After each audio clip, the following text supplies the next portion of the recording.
Hi everyone, this is Jim. Welcome to Round 9 coverage of the Zurich 1953 Candidates Tournament. So Round 9 was an exciting round full of decisive and exciting games.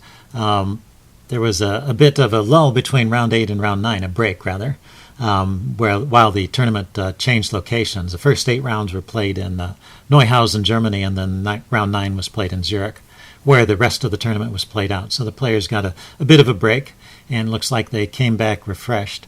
The game I picked from Round 9 is this game between Laszlo Szabo with the white pieces and Tigran Petrosian with the black pieces. So as this is the first time I've showed a game by these players, I have a little biographical introduction to each of them. Laszlo Szabo was a Hungarian grandmaster born in Budapest. And when he was 18 years old, in 1935, he won the first Hungarian championship. So an interesting start to his career. He played a number of tournaments in the 30s, including Hastings in 1938, where he won outright. So off to a good start, but then he had kind of a rough patch during World War II, where he was actually in a German forced labor unit, and then later he was captured by Russian troops and held as a prisoner of war. But after the war, he was released and he went back to playing chess. So he survived both of those experiences. And he played in lots of tournaments throughout the 40s, 50s, 60s. And as late as 1973, he actually managed to tie for first at Hastings in 1973. So strong player over many years. He never reached the top. He was never world champion, but he was among the top players for a long period of time, and the top player in Hungary for about 20 years. So there's a note in his Wikipedia article that his family donated Szabo's entire chess library and papers to the Cleveland Public Library, where they have a chess collection, the John G. White Chess and Checkers collection, which is the largest chess library in the world. So thought that was kind of interesting. If you're in the Cleveland area or visiting, you might want to check it out sometime. The opponent with the black pieces, Laszlo's opponent, is Tigran Petrosian, sometimes known as Iron Tigran because of his impenetrable defensive style. He was a Soviet-Armenian grandmaster and also world champion from 1963 to 69. So he was younger than Szabo, did not play until after the war in championships. There's also an interesting story about Petrosian, where he learned to play chess from his dad at the age of 8. This is prior to the war. But during the war, he became an orphan and had to sweep streets to earn a living. But he saved his money and bought chess books, including Chess Praxis by Aaron Nimzovich. When he was 12 years old, he began training at the Tiflis Palace of Pioneers. Tiflis is known as Tbilisi these days in Georgia, where he was born. He's from Armenian parents, but born in Georgia. So anyway, as an Armenian grandmaster, he supported chess in Armenia and was the inspiration for a lot of Armenian players, including Levon Aronian, who's one of the top players in the world, number 2 or number 3, depending upon how you look at it. So it's quite a legacy of Petrosian amongst the Armenian players, and there's still a strong chess school there today. So let's get on with the game. Laszlo Szabo starts off with d4. We get knight f6, c4, e6. And you might think we're headed for a Nimzo-Indian, like we've seen several times already in this tournament. But Tigran has a different idea. He wants to play d5 here. And we've transposed into a Queen's Gambit declined. So this is a standard position in the Queen's Gambit declined. Perfectly normal moves, pinning the knight, and then playing e3 to support the pawn on c4, which has been hanging all this time, although it's never really such a great idea to take it. You can take it, but white almost always has a way to get it back or get compensation. So black is just castling and doing normal developing moves, kicks the bishop with h6, and then plays the move b6, which is the Tartakower variation. And this is now known as the Tartakower-Makagonov-Bondarevsky variation of the Queen's Gambit declined, one of the longest names in the opening book. So Bronstein gives a story of how it got its name. He said, the The way they used to play it was that after b6, white would take right away on d5, and then black would take back, and then white could play knight to e5 here. And he remarks that this is quite a good position for white, and Pillsbury won a number of games like this. So apparently Pillsbury's success with this opening discouraged the black players from playing it, and the opening dropped out of favor until Makagonov and Bondarevsky came along, and they started playing, instead of taking back with the pawn, they started playing knight takes d5. And the idea is pretty simple. It's just to keep this diagonal for the opening open for the bishop. Keep this diagonal open for the bishop.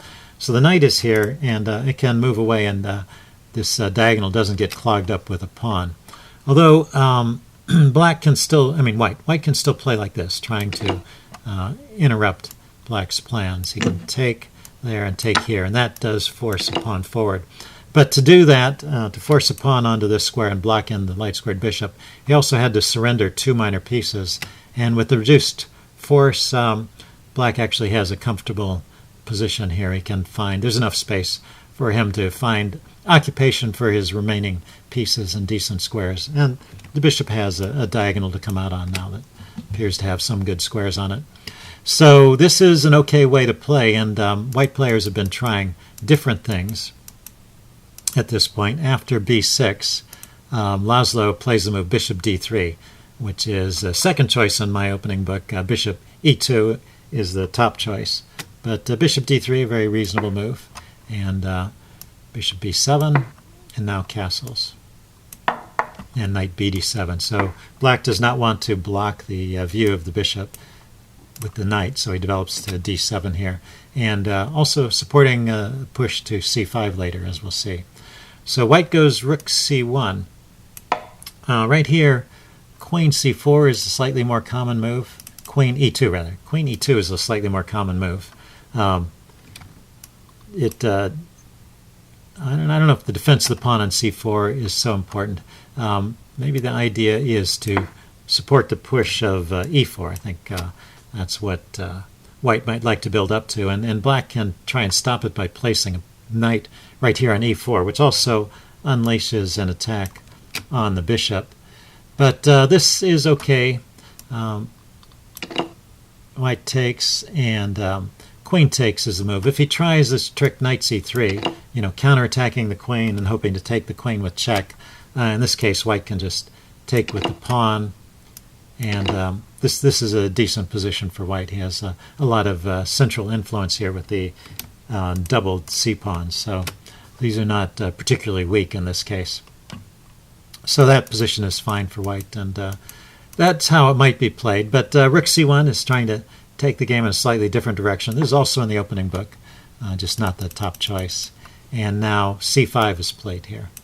So just directly grabbing space in the center and challenging white's setup. It may have been possible here to play, let's back up. Yeah, I think this is a place where Bronstein liked the move knight e4 here, or thought this was just another way to play. After knight e4, then bishop takes, queen takes, and it's similar to the positions we saw before. Now if the knight takes here, we can take back with the rook, so slight difference, not even having to suffer the pawn damage, and white has a decent position here. So black is trying for something a little more active, and plays this move c5. Now queen e2 is played, so once again introducing this idea of pushing the pawns forward, perhaps. Black plays a6. I think this is the point where Bronstein really thinks he should have tried something different. If we back up, maybe taking the pawn here is a good idea at this point, because it does open up this diagonal for the bishop, and there's this interesting tension in the center, and the engine thinks this position is about even, and now a6 can be played. He can still build up with this a6 b5 idea on the queen side, and maybe exchange off here at some point. So maybe a slightly better way to play would be to take immediately like that. But anyway, c5 was played, queen e2, and a6. So not taking immediately, but just developing and waiting to see what white does. So white takes here. And now, at this point, knight d5 could have been played. And this knight on d5 defends the bishop, so if there's an exchange, he has a choice of how to take back. Although the bishop takes e7, there's still this knight takes c3 idea. And well, the chess engine likes it in this position. B takes c3, and queen takes e7.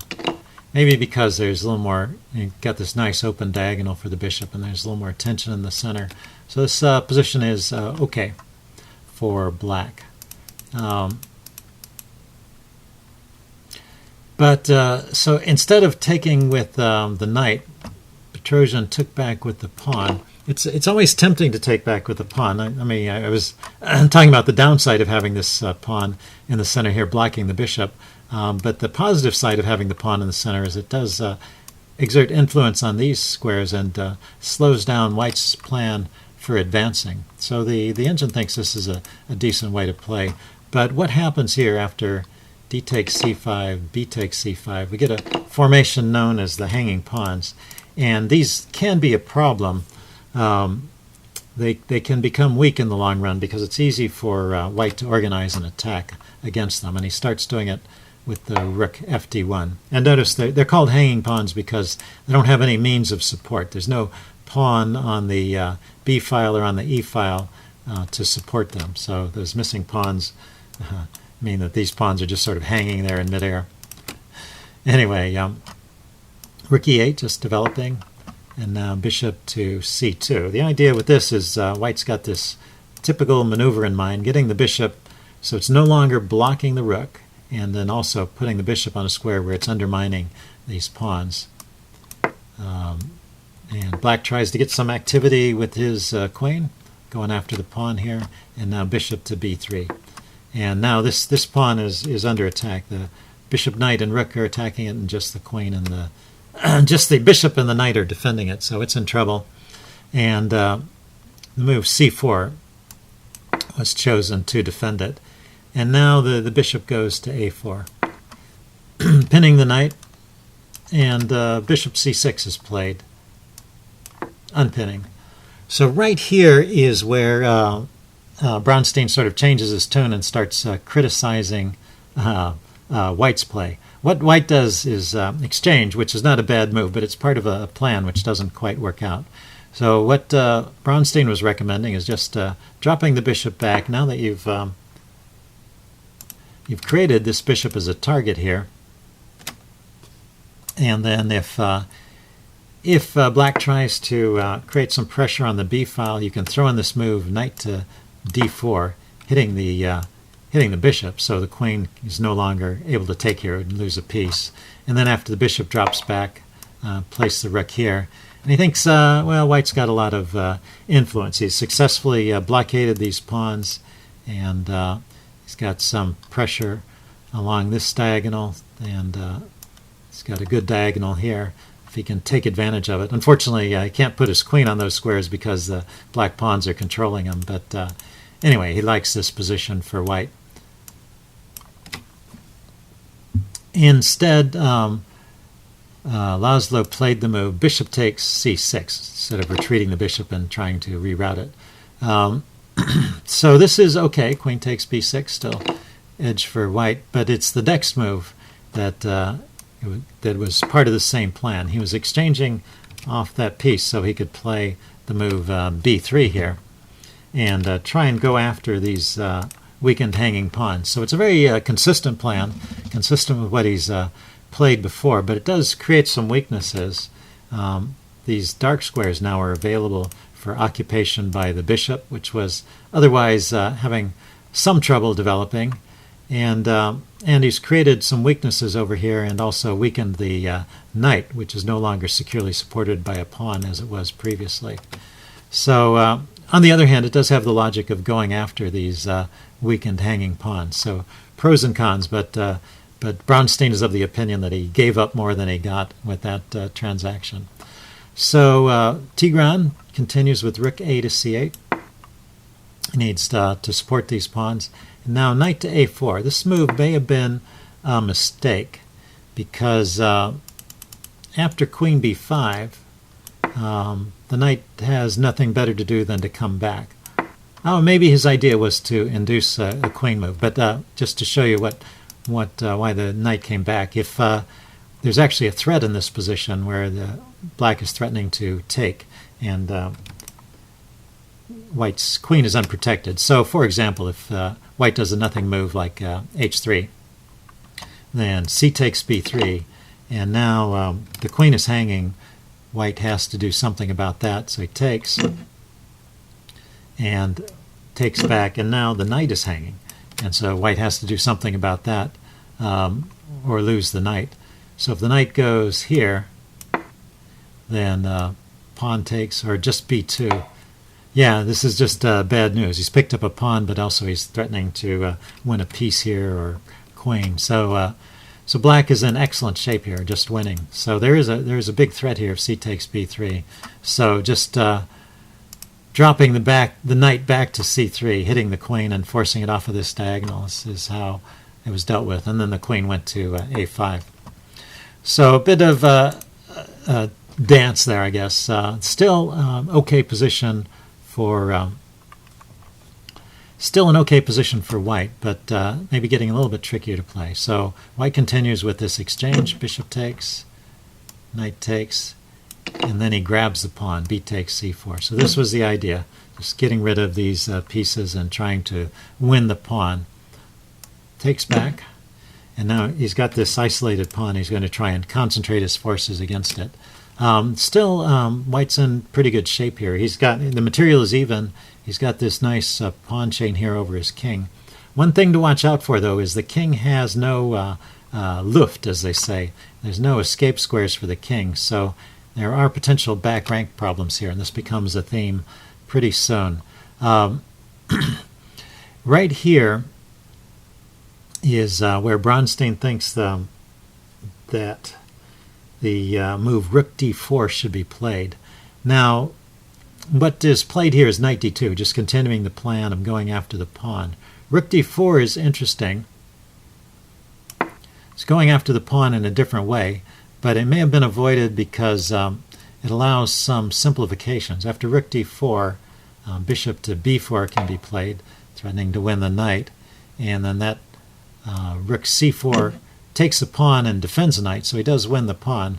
But after this exchange, bishop takes, rook takes. Things are a bit tricky here. Queen takes,